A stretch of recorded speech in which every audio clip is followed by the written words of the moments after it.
ngizokhonza yena yedwa, anginakho okunye engibona kungcono ngaphandle kwakhe. Amen. Ngiyabonga ukuba umfundisi ukusaphohla ngamanzi. Uyalazi lolu daba. Amen. Nami ngithi ngiphathela wami kodwa ngiyawazi azophila endleleni usizwe la wakhe. Amen. Amen. Ke nje akuzoba kuningi kakhulu sizokhuluma ngakho namhlanje. Phela nje ngeke ngomhlabeleli okugcwele inhlizweni yami nje kakhulu. Sidlule ezimeni ezinzima njalo Nkosi siyabonga. Amen. Ngibheka nje ukuthi eziningi izinto ezidlule kuzo nami nje-ke kakhulukazi izimo ezidlule kuzo. U-COVID angaze ngicabanga ukuthi ngiyosala. Kodwa ngokusa kwenkosi ngisalile. Amen. Isimo sasingasho phela ngisale kodwa ngisala. Amen. Kwafika kwalandela nje ngoba kuningi kodwa ngasala. Angiphathi lokuyizolo. Asalangazi ukuthi sale kanjani. Amen. Lokuyizolo sokwenzeka la. Lezayo zinosonto ladlule. Amen. Ngendlela engangithuke ngayo.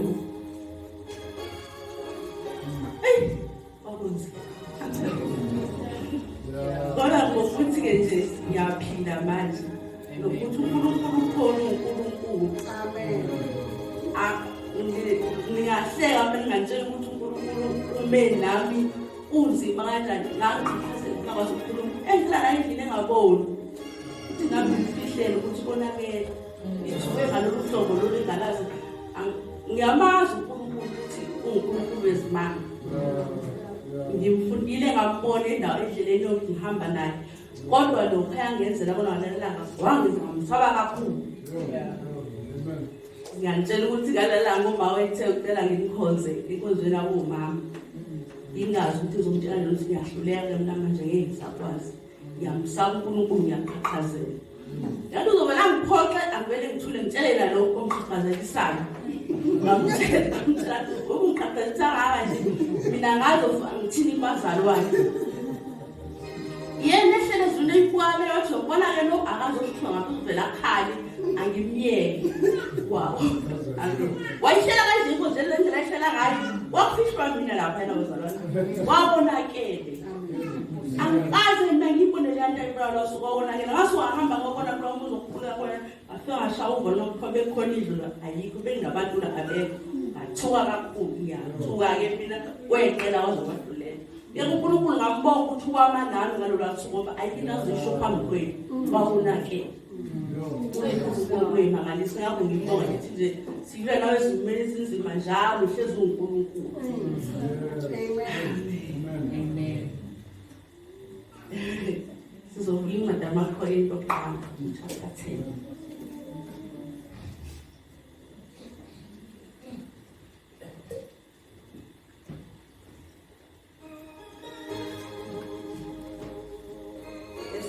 Singakahambi kakhulu sithi happy Mother's Day mawethu. Siyakuthanda kakhulu ukuthi asikuphanga lutho ukuthi sikuthanda siyakuthanda mawethu. Konke kithi siyabonga. Sibonga nobaba isizela wena uqhubeka kuba umama. Ngoba bakabenza ubaba ngaba wena ukwazi ukuba umama. Siyabonga kakhulu nabo bonke omama bakhona le happy Mother's Day. uNkulunkulu anikosise mkhulu kakhulu umsebenzi ewenza emhlabeni. Ukukhulisa abantwana unake isizwe. Uningi okwenza umama. Ngoba kade sixoxa hlezi isikhathile ngoba uningi okukhona le ngqombeni zethu. Sihamba khona into yokuqala chapter 10 wakhona sizofika ku-verse 23. Sehle nayo njalo. Amen. Ihloko sakhona sithi inkululeko yobuKristu uthando. Khona lapha kuthiwe khoma uthando. Inkululeko yobuKristu uthando. Kusho ukuthi ukuze ukhululeke kahle uphelele ubuKristu kumele kube uthando phambili. Ngaphandle kothando awukwazi ukuba nenkululeko ephelele ubuKristu. Ngoba lokho naye uthando. Amen. Yes, ukuze sibone kahle ukuthi hawu nangu umzalwane wethu ukhululekile. Sibona ngalo uthando ukuthi lento yobuKristu ivela kuyena ngothando. Yes. Bese verse 23 ngesiqala semfundo. Osizodwa ngifunda kancane angizokukhathaza kakhulu. Verse 23 uthi kuvunyelwe konke kodwa akusizi konke. Kuvunyelwe konke kodwa akwakhi konke. Amen. Ziningi izinto emhlabeni esivunyelwe ukuthi singazenza noma singaphila ngazo noma singahlala kuzo noma singakhuluma ngazo, kodwa akuzona zonke ezisizayo. Amen. Sinenkululeko thina yobuKristu uthando, sisizo umoya ongcwele, siyakwazi ukubheka sibone ukuthi okay, kuvunyelwe lokho kungasiza mhlawumbe, kodwa futhi kungenzeka kungangisizi. Amen. Lokho sikwazi ukubona ngoba sinenkululeko yobuKristu oluthando. Ngoba uma uzokhuleka nje ungenawo uKristu awuzukwazi ukubona ukuthi lokhu kungilungele, lokhu kuzongisiza, lokhu ngeke kungisize. Amen. Angani nesizofika. Athi lapho kuthiwe kuvunyelwa konke kodwa akusizi konke, kuvunyelwa konke kodwa akwakhi konke. Akwakhi konke. Ungavunyelwa konke uphinde futhi kungakwakhi sekuvunyelwe kunjalo. Kele uma ngabe ungumntwana kaNkulunkulu endleleni yakho ehamba ukuthi okay, lokhu kuvunyiwe, kodwa mina kuyangisiza yini? Ngiyabheka nje kuqala kuthiwa ungaphuza amanzi kodwa wafaka ebhodleleni labhini. Akuyona inkinga leyo, ivunyelwe right ngoba amanzi lawo waphuzayo ngithi. Kodwa kuyamsiza nokubukayo wena ukuphuza amanzi ngobhodlela labhini. Akumsizi, akumakhi. Kodwa kahle kilo suku awonile ukuthi ngoba amanzi lawo ngophuzayo. Inkinga ukuphuza ngento wrong ngobhodlela labhini. Yebo inkululeko iyethu ukuthi iyasiza iphinde ingasizi. Kufanele uthi ukhulekile unjalo uphinde ube nothando lo muntu ozokubona uphuza lamanzi akho ebhodlela lakho. Kwenzekani kuyena? Akalimali yini akathi uthi hawulaki imanzi kahlangane khona. Wesephambi ebhodlela labhini. Kanti amakholo kanjani? Usaqalwe ingabazi into yakho. Usangabaza nokukhulu kodwa likhona kuyiqiniso yini? Kodwa ngibonile phambi ebhodlela. Kanti wena kuyibuza lamanzi. Amen. Uleko uKristu uthando. Kumele sibathanda abaseceleni kwethu. Singabalimazi ngenkululeko yethu lesinayo. Amen. Amen. Amen. Kade kukhuluma nabantwana ekuseni kanti babengenze assignment. Athi ukama teenage. Abahlakaniphela moza khona.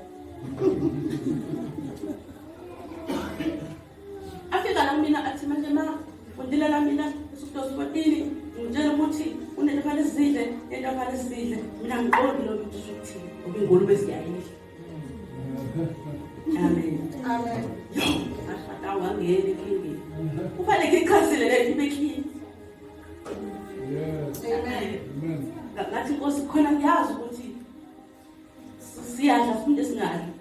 Khona manje kufanele ibe nezwi ukukhuluma ngalo ngalento ukuze sizokale ngathi ukuthi ufuna ukuthini. Ingakho kuvunyelwe ukungasizi konke. uNkulunkulu uyawangisiza kwala bulizwe bakwazi ukufundisa ngalo, bakwazi understand ukuthi yindaba sidla, yindaba singadli. Akukho okwelokho okwengane. Bangabe la ufuna ukwazi ukuthi njengoba esho kanje ukuthi uba no 14 na esho kanjena kusuke kusho ukuthi sesophinda sikuchazele kahle ukuthi lokho kusho ukuthi angikho khona namhlanje ngokwazi kuseni. Amen. Yeke ukuthi ke akusizi konke futhi akwakhi konke. Aphela ke udalelo wami ukuthi into oyenzayo izomsiza yini okubhekayo noma umakhelwane wakho noma izomakha yini. Uleko yakho yobuKristu ayibe uthando. Uthando siceleni kwakho ukuba ngalinyazwa wena ngoba uthi ukhululekile uyenza noma yini. Verse 24 akungabikho ozifunela okwakhe kodwa akube yilona lo afunela omunye. Uleko loKristu hamba kanjani? Awuzifunela okwakho, awuzicabangeli wena, kodwa ucabangela lo omunye umuntu. Ngiyakhumbula sahamba ama-workshop abothisha ba-Sunday school. Kwasifundisa ukuthi somhlaba sihlabela kuthiwa uNkulunkulu uzaqala bese kuza umakhelwane wakho uma ugcina wenegcine bona ka-3. Lento yiqiniso lona esiwona manga. Uma ngabe ngampela unenkululeko yobuKristu empilweni yakho, uma uqala ucabanga izwi kaNkulunkulu utheni nani. Uphinde ubheke umakhelwane osethi uzokwamukela kodwa akazothinteka yini. Emva kwalokho uyima ubheka wena. Njengathi manje ubheka le ndaba ngabheka indaba emagame ade sixoxa ngawo izolo. Ukuthi kahle kahle ngempela mabe kuthiwa sihamba ngenkululeko yobuKristu, kuzothi moyibheka indaba yegame bese ubheka useceleni kwakho ukuthi ngithinta kanjani. Uqala ngobheka uNkulunkulu uqala ukuthina ezimlanga. Bese uzobheka useceleni kwakho yena ukuthinta kanjani. Uyima ubheka ukuthi uthanda kanjani igame. Inkululeko yobuKristu uthando. Amen. Yes. Akungabikho zifunelo kwakhe, kodwa kube yilona lowo afunele omunye. Ucabangele omunye. Ungathi ucabangele wena. Mina ngizoba right mengenzile kanje. Mina ngiyakuthanda lokho. Mina ngeke ngakwenza ukuthi. Amen. Ngiyabheka namalungelo abantwana. Abe namalungelo abantu abethule iminyaka esiphila kuwo. Kodwa uma ngabe bekuKristu, banenkululeko yobuKristu. Lonke ilungelo laba banalo balibeka ngothando ukuthi mina benilungelo. Kodwa how manje baba mangenza kanjani ukuze ngenza kanjani ngilwendaba. Inkululeko yobuKristu uthando. Awukwazi ukukhululeke nje mina hayi phela ngakwazi ukuthi hayi phela ngakho ingane ngithanda ukuyakhona ngiyakhuluma kanje umlomo wami. Umlomo wakho. Kodwa njengomKristu inkululeko yobuKristu uthando. Amen. Verse 25 athi konke ukuthengiswa silaheni kudleni ningasho lutho ngenxa kalembeza ukuba umhlaba ungowenkosi nakho konke okukuwo. Oludaba nje lo ufana lo kuxoxiseni ngibakhalandela abantu abamuthi konke okukhona emhlabeni kungowenkosi. Ayikho into engcolile, ayikho into enjani, yonke into ekhona ezweni idalwa uNkulunkulu. Umuntu, ilwane, ntontoni, yonke into idalwa uNkulunkulu, ayikho into engcolile. Amen. Ngoba lisizwe lenkosi ngoba umhlaba ungowenkosi nakho konke okukuwo. Uma ngabe umhlaba ungowenkosi nakho konke okusho ukuthi sikhululekile thina sihlale inkululeko yobuKristu. Amen. Amen. Kanti 2 verse 25 isikudle okusilaheni la kunezinto ekuthiwe lapha kude zomphathini zingadliwa. La kuthiwa ke okusilaheni asikudle. Khona inyama la silaheni ebusha inyama. Ayikho into efika ngaphandle kwenyama. Ngeke busha awubuzi ukuthi yile uyathenga yonke into uyakha kusho izwi lenkosi. Ngani ngoba zonke izilwane ezibulayiwe zasuke ebusha ezenkosi. Amen. Amen.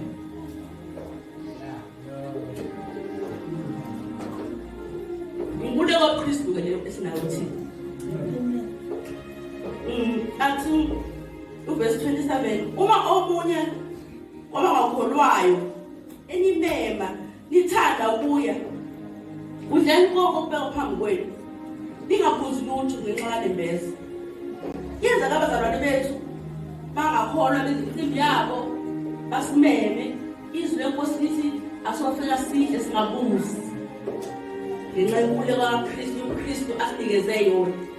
Ungathi hayi mina ngiyakholwa lona ungibizile akakholwa kusho ukuthi ubenzani bale kunalokho izwi lenkosi alivumi lolo ukuthi nje ulokhu uthi mina ngisindisiwe ungalile ngisho lonto mina angazi ngathi eyami inkolo angikwazi mina ukuthi thina ngifika kumuntu ongakazi ngitshela ukuthi ngisindisiwe ukuqala ngikholwa kanjalo mina right ngayisho eyami lokho mina ngiyithanda ukuthi ukholwa kwami uphume ngeziphuzo zoboya ngingasho ngomlomo.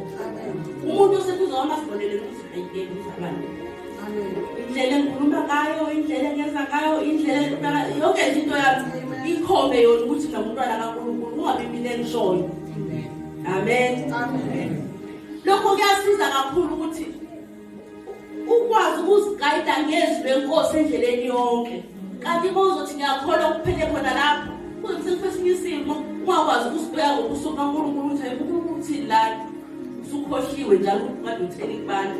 Abantu mhlawumbe sebeyalimala ngoba wena uyakhuluma ungakwazi ukubheka ngehlo kaNkulunkulu ukuthi kahle kahle la kwenzeka ini. Verse 27. Uma okuloma ngolwayini mema nithanda kuye udleni konke okubekwa phambi kwethu ngaphosi ukuthi izwi lenkosi asalele ukuthi sihambe sizibe singobani. Ifuna ukuthi sibe abantu njengabantu phakathi kwabantu.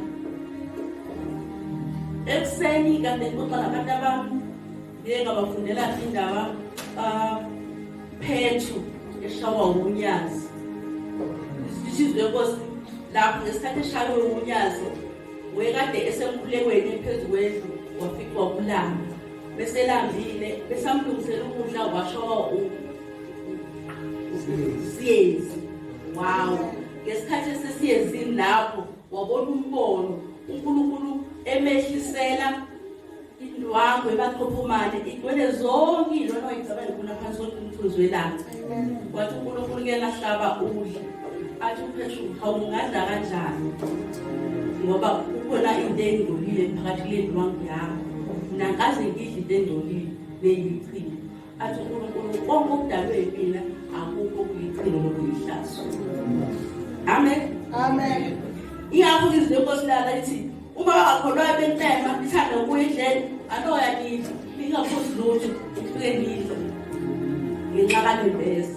Zoza izwi lenkosi lithini bese liqhubeka lithi kepha uma umuntu ethi kini lokhu kuhlatshela izithombe ningakudli ngenxa yalowo okushilona ngenxa kanembeza.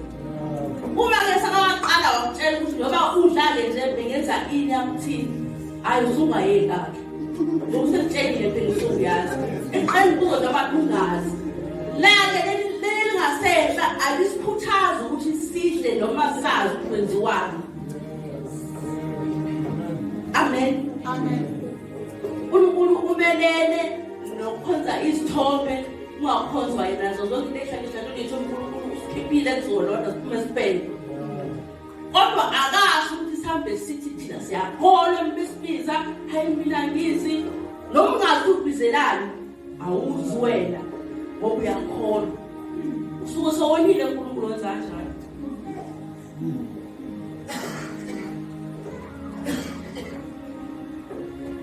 Wena phela ngoba sekutshelile ukuthi ngihlabile la bengenza ukuthi ngenza ukuthi musu ubona ukuthi akuhambisani nezinto yakholwayo bese uyangekakhe sekutshelile.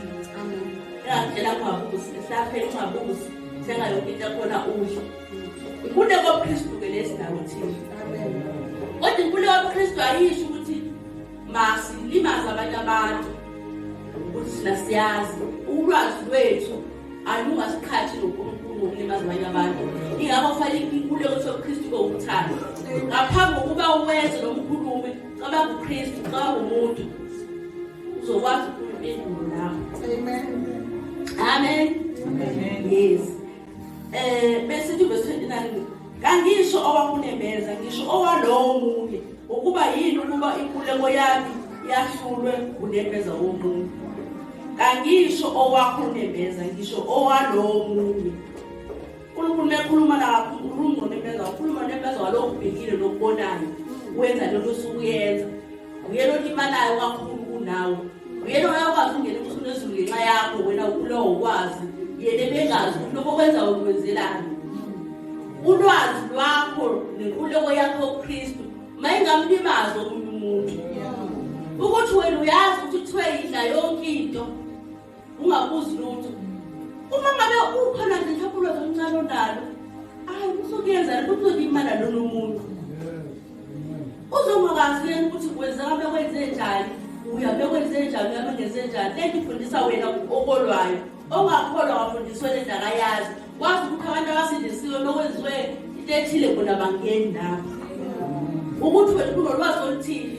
ingakho kubalulekile ukuthi ekukholweni kwethu sibe nomoya ongcwele ngoba uyena ohamba esambulela endleleni ukuthi yini right yini wrong. Inkululeko yethu yobuKristu uthando. Uthanda wonke umuntu ukuthi angalimali ngenxa yakho ukuthi wena waze kangakanani. Amen. Ingakho lithi ukuthi nani angisho unembeza wakho ngisho umuntu unembeza. Siyaqaphela ngendleleni ukuthi izinto zonke ezenzayo omunye akalimali yini. Okwenzayo awuzenzeli wena kodwa wenzela nomunye. Uma ngidla ngokubonga ngihlanjezela abantu ngalokho na engikubongayo. Ngakho ke noma nidla noma niphuza noma nenzani konke kwenzeleni udumo kaNkulunkulu. Amen. Amen. Yonke into yenza mntana baba yenzele uNkulunkulu.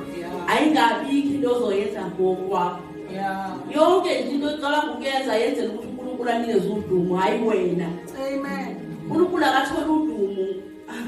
Ukhulumile uNkulunkulu athola udumo, udlile uNkulunkulu athola udumo, wenzile uNkulunkulu akathola udumo into oyenzayo. Amen. Amen. Amen. Ngakho ke noma nidla noma niphuza noma nenzani konke kwenzeleni udumo kaNkulunkulu. Ningaqhubekisi nabaJuda nabaGriki nabandla kaNkulunkulu. Angabi umuntu ozoqhubeka ngenxa yokuthi wena wenzeni noma wena ukhulumile. Angabi umuntu oqhubekayo. Amen. Kade ngibheka nje inkululeko ngithi mina namhlanje ibandla kaNkulunkulu likhululekile ukuthi ungathatha noma ikephi ofuna ukuthatha khona. Inkululeko lesinayo. Ngisho umuntu ushada bo awuzothatha umuntu okholwayo ngoba uthatha umuntu okuthandayo. Ufuna usho njalo. Inkululeko leyo khona. Kodwa eyobuKristu ithi ngahlanganyeli abangakholwayo. Amen. Amen. Amen. Ngithi mina ngale zami sixoxa nazo. Ngivukile kodwa ukuhlupha nje kakhulu. Sixoxa naye kakhulu. Athi mina ngiyoshada umuntu. Ngithayi mama ngwaleli ilungelo lakho lelo inkululeko yakho lokungashada umuntu. Kodwa uqaphele ukuthi uyamkhonzana uNkulunkulu wakho umkhonzayo. Amen. Ngoba wena uzothatha lo uthi wena uzothatha umuntu omthandayo olapho le khona. Afika akujikise lo uNkulunkulu wakho umkhonzayo. Akukhonze labo uNkulunkulu bakhe. Bese uyaqala wena futhi ungene enkingeni. Amen. Amen. Amen. Inkululeko yobuKristu mayibe uthando. Yes. Ungakwazi ukwenza kodwa ubheke ukuthi akuzokulimaza ulimaze nalo useceleni. Amen. Ngiyabheka inkululeko ukuthi sometimes ungamkhipha umuntu omngani wakho like ngowesilisa umuntu wesifazane niyodla samsam kube mnandi. Kodwa abantu bonayo umhleli lapho uMcDonald Bidla uthi umngani wakho akalimali yini ukuthi hawu bazi bekhona enzani manje. Yabona ngoba nemali ethi yashuba ngoba uxabane nayo.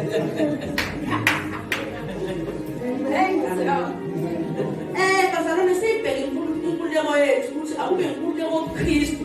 Inkululeko yobuKristu iba ngcwele. Inkululeko yobuKristu ayenza abantu babe nemibuzo ngayo. Yenza ukuthi balakho uqonde into. Amen. Noma ukukhulekile ukwenza noma yini kodwa nomthekisi inkululeko akube inkululeko yobuKristu. Inkululekile ukuthi ngenza noma ngakhuluma noma kanjani. Kodwa yaqikelela ukuthi into engenzayo angabi umuntu olimala eceleni kwami ukuthi nakukhulekile. Ngoba yena akazi ukuthi noma ngikhulekela ukwenza isizathu. Yeah.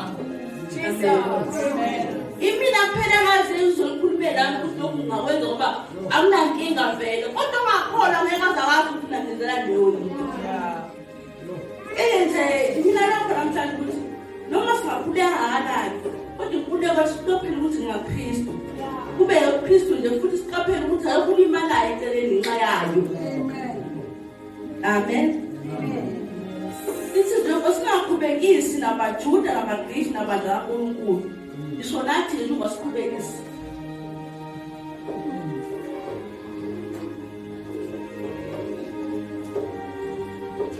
Uma kwala amaGriki amaJuda ubana izizwe zahlukahlukene lapho okumele ungazilimazi wena ngokukhululeka kwakho. Kuthiwa ngisho ibandla kaNkulunkulu ungalimazi, ubekise inkululeko yakho. Inkululeko makube kaKristu, kube yothando. Amen. Ngoba ngathi sikhona nesebe imali. Usenzani-ke manje? Isithi uyakholwa nje. uNkulunkulu bengasekho inkosi amaphuze laphayana. Ngoba phela yonke into eyenzayo nje uNkulunkulu ephuza athi hayi bo. Amen. Amen. Ngiyathi sabheka le ndaba ngakhumbula nje ngelinye ilanga ngaya komunye umcimbi ehlobeni sami ngiziwe. Okuyi-Thanksgiving. Into enhle kanjani, emnandi. Ngiyabonga ngoba batwana laphayana kuhlatshiwe nenkomo. Nenyuwe wonke umuntu nabazalwane babekhona abasindisiwe. Nkosi yami. Bese behle ngale makhishini baxoxa nami ngikhona ngilalela. Angizange mina ngibatshele ukuthi ngisindisiwe. Akubangazi njengehlobo sabo ngoba siqhelene nangokuhlala. Baxoxa bathi abeve bekhala abazalwane namhlanje sibabambi. Ngithi qoli. Ahlaleletha ayidle ehlabela amadlozi. Amhlanje azolizitela ngoba sithele iThanksgiving ngabazi bona thina le nkomo besishisele impepho senza ukuthi nokuthi. Bathi Thixo ngiyabonga. Thixo ngiyabonga ngoba mina bengikhona ngoba ngathi iThanksgiving le ezwa ekhaya. Futhi angibuzange into. Keke izwi lenkosi lithi ngala ngasenhla kule lishaphe sikuyona. Konke okwenziwa abezizwe noma okuhlatshwa abezizwe abakuhlabeli uNkulunkulu bakuhlabela emadimeni. Mufunda ngala ngasenhla nje kule ndaba engikuyona khona indaba esho kanjalo. Uma le ndaba isho kanjalo kwasenyamba uNkulunkulu ngathi nanti leli izwi angafunde ilanga ukuthi yonke into ezokuthi ongakholwa nje angenzeli uNkulunkulu. Mina kufanele ngihlale ngiqaphile. Akathanda ukuthi uyashada. Mengazi kahle ukuthi nje akakholwa. Esehlabile njalo. Shosho ngale konke akayenzile. Akathanda ukuthi ubebulisa umntanakhe. Uma ngabe ngakholwa. Shosho konke akayenzile, konke ayenzile ekugcineni. Ngoba phela yena akakholwa uNkulunkulu engimkhonzayo, ukhonza into zakhe. Yena lento zokufanele kanjani zibe khona lento akayenzayo. Amen. Amen. Ngiyabona baqapheleni ikuleko yethu ilungelo lethu singalezi. Thina bonke. Yes, kube yobuKristu. Abantu bakhona uKristu engqondweni yakho, ma ingqondo yakho iduthuliwe ngoKristu. Ukwazi ukubona ngishokufihlekile. Usathane ukukashisile ukubone. Kodwa uNkulunkulu noma iduthuliwe ngezinkulunkulu yakwazi ukubona hayi no akubona-ke lokho. Amen. Amen. Yes, masingaqhubekisa abantu ngamaGriki ngisho ibandla laNkulunkulu masingaqhubeki ngezinto esizenzayo. Amen. Ethi verse 33 njengokuba nami ngithokozisa bonke ngakho konke ngingafuni okungisiza mina. Njengokuba nami ngithokozisa bonke ngakho konke ngingafuni ukungisiza mina. Kodwa okusiza abaningi ukuze basindiswe. Konke okwenzayo ongakwenzeli wena wenzela abantu bonke ukuze basizakale. Okubonayo ohleli nawe osecela noma ngabe ubani yonke into yenzayo yenzela ukuthi umuntu asizakale. Umuntu akaphendule inkambo yakho uthulile ungasho ukuthi uzindisiwe. Ungakantshela ukuthi uzindisiwe. Yonke into yenzayo yenzela ukuthi umuntu oseceleni kwakho adleke. Bengikhuluma nomunye usisi nje ebathela ngezinto zakhe nje eyazi. Ngiyazi nje kodwa kusiyami yazi uma kunoKristu usukunayo yonke into emhlabeni. Asikho isimo esikwazi ukuma phambi kosinqobo uma ngabe unoKristu. Amen. Ngoba kunamazwi la ohamba evuka njalo endleleni makuvukisa ukuvukiswa unqobe ukuvukisa ukuvukisa unqobe. Keke mina ngimazi umuntu okhathazeka khali usuku lonke unesimo singapheli. Ngabani? Njengokuba nami ngithokozisa bonke ngakho konke ngingafuni ukusiza mina kodwa ukusiza abaningi ukuze basindiswe. Konke esikwenzayo asikwenzela abantu esihlala nabantu esiphila nabo ukuze basindiswe. Into ngakene sibalibone singalishongo kakhulu noma singalikhulumanga silenzile ngemizimba yethu ibonakala ukuthi nangu uKristu la ekhona. Inkosi somusi inkosi sikhombe ukuthi ukhuleke.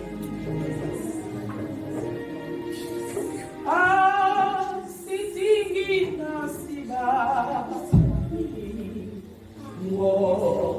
uJesu lilanga asidingi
siphamandla wahlukanisa. Moya ongcwele lapho ezovela khona. Jesu, ngoba uthanda bonke abantu basindiswe. Bazosindiswa nangenqambo yethu. Bazosindiswa nangokuqaphela kwethu. Moya ongcwele sisizela kulezi nsuku zenkululeko. Sive sivangeli kwisikhathi noma kungesona. Moya ongcwele siyabulela kuwe ngoba akekho omunye angenza kuye. Uwena namandla okungakusekeleli. Uwena namandla okusiza, okuhlakanipha. Moya ongcwele uwena namandla okusikhona okuyizimba ezintweni zonke. Sekukuhle sisizwa ngezwi lakho. Sizazi mawuthi ukuthi sihamba ngani. Moya ongcwele siyabonga. Wena Nkosi wena ukhulumisa womuntu. Nasemini moya ongcwele ukhulume kahle ngomntwana wakho. Thina Nkosi ukusisa, ugcwalise moya ongcwele. Umbiyele egameni likaJesu. Nasemsebenzini Nkosi ophe wona. Babona amandla siyambiyela egameni likaJesu Kristu. Babokuhle siyabonga. Siyibanga lakho. Siyazithoba moya ongcwele. Ngokudla Nkosi osibhebone kini. Sinikeza udumo sithi mfethu sifanelekile. Sibusise sonke Nkosi. Sisayokwenza ivangeli yothando. Babona amandla egameni likaJesu waseNazaretha. Haleluya.